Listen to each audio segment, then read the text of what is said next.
क्या आपने कभी सोचा है कि भारतीय इतिहास के उन शासकों के बारे में जिनका प्रभाव आज भी हमारी सभ्यता और संस्कृति में गूंजता है, लेकिन जिनके बारे में हम बहुत कम जानते हैं?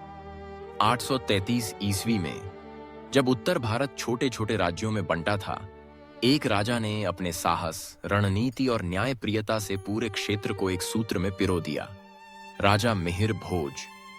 बहुतों के लिए यह नाम सिर्फ इतिहास की किताबों में गुम है, लेकिन उनकी असली कहानी, उनके अज्ञात तथ्य कहीं अधिक रोमांचक हैं।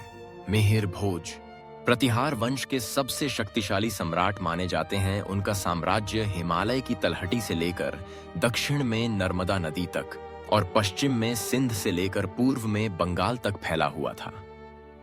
उनकी सैन्य शक्ति इतनी प्रबल थी कि अरब आक्रमणकारियों को भारत की भूमि से बाहर खदेड़ दिया। लेकिन क्या आप जानते हैं कि मिहिर भोज सिर्फ एक योद्धा ही नहीं, बल्कि एक चतुर कूटनीतिज्ञ, कला संरक्षक और धर्मनिरपेक्ष शासक भी थे? मिहिर भोज के शासनकाल में कन्नौज उनकी राजधानी थी, जो उस युग में पूरे उत्तर भारत की सांस्कृतिक और राजनीतिक धुरी बन गई। उनके समय में कन्नौज का इतना वैभव था कि उसे भारत की रोम की उपाधि दी गई थी। विदेशी यात्रियों के विवरणों में कन्नौज की समृद्धि, सुनहरे बाजार, विशाल मंदिर और जीवंत उत्सवों का बार बार उल्लेख मिलता है। लेकिन इन सब के पीछे मिहिर भोज की दूरदर्शिता और कुशल प्रशासन ही था। बहुत कम लोग जानते हैं कि मिहिर भोज ने अपने साम्राज्य को एकजुट रखने के लिए विविधता में एकता का मंत्र अपनाया। उन्होंने न केवल हिंदू धर्म के प्रति सम्मान दिखाया, बल्कि बौद्ध और जैन धर्म के अनुयायियों को भी संरक्षण दिया। यह वह दौर था जब धार्मिक असहिष्णुता बढ़ रही थी, लेकिन मिहिर भोज ने हर पंथ के लिए समान न्याय और सम्मान सुनिश्चित किया। उनकी सेना का विस्तार और संगठन इतना जबरदस्त था कि विदेशी आक्रमणकारियों के लिए भारत की सीमाएं अभेद्य बन गईं।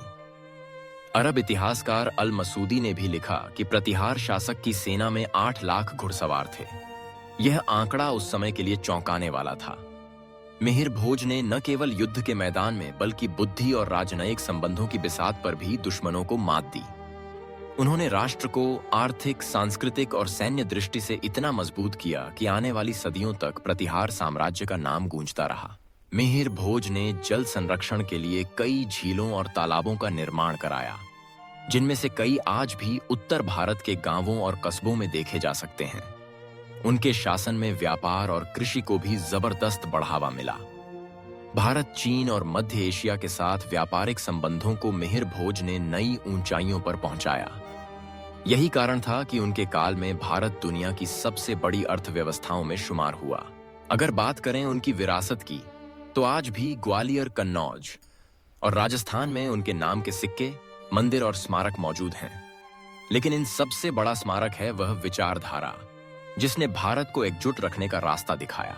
इतिहास के पन्नों में मिहिर भोज का नाम भले ही कहीं दब गया हो, लेकिन उनके योगदान को भुलाया नहीं जा सकता। अगर आप भी भारतीय इतिहास के ऐसे भूले बिसरे योद्धाओं और राजाओं की असली कहानियां जानना चाहते हैं, तो इस चैनल को सब्सक्राइब जरूर करें, क्योंकि इतिहास का असली रोमांच तो इन अनसुनी दास्तानों में छुपा है।